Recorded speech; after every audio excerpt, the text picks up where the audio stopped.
Le projet des noms est né à San Francisco en novembre 1985 à l'initiative de Cliff Jones, militant pour les droits des minorités LGBT. L'objectif du projet des noms est de commémorer les personnes disparues suite à l'épidémie de sida. L'activité principale des associations qui s'inscrivent dans le projet des noms est d'aider les familles et les proches des victimes de l'épidémie de sida à confectionner en leur mémoire des panneaux textiles qui sont des évocations artistiques et graphiques des personnes décédées du sida. L'un des carrés de ce mémorial textile a été donné au MUSEM en 2018 par l'association néerlandaise du projet des noms qui s'appelle la Dutch AIDS Memorial Quilt. C'est le premier carré à rentrer dans les collections nationales françaises. Un objet de lutte et de commémoration devient aujourd'hui sous vos yeux un objet patrimonial. We asked for an unfolding, which we had today, which was really beautiful, with all these people together, coming together, and also with the French national AIDS quilt. So we are very proud that the quilt is now in care in the MUCEM in Marseille. C'est un outil mémoriel militant.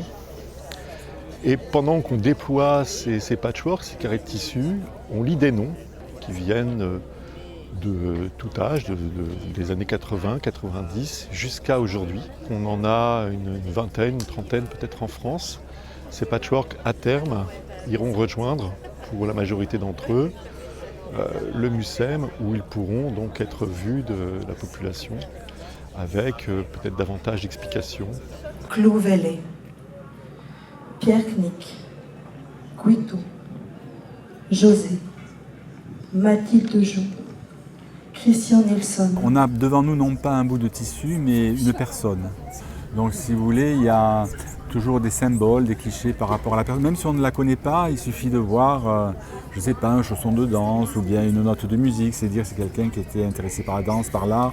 Ou bien tout à l'heure, j'ai vu un ballet avec une serpillière. Bon, qui était cette personne? Peut-être quelqu'un qui travaillait pour faire des ménages et qui est décédé du sida. Et donc, si vous voulez, chaque patchwork est porteur d'une histoire. Et donc, c'est vraiment très, très émouvant, oui. Et puis, quand on voit ces dates de personnes mortes si jeunes, et puis on sent aussi que c'est des vies qui sont fauchées, quoi. Les populations cibles, c'est quand même les travailleurs, travailleuses du sexe, les minorités LGBT, les usagers de drogue et aussi, on le sait maintenant, les migrants aussi, beaucoup qui sont touchés par cette question-là.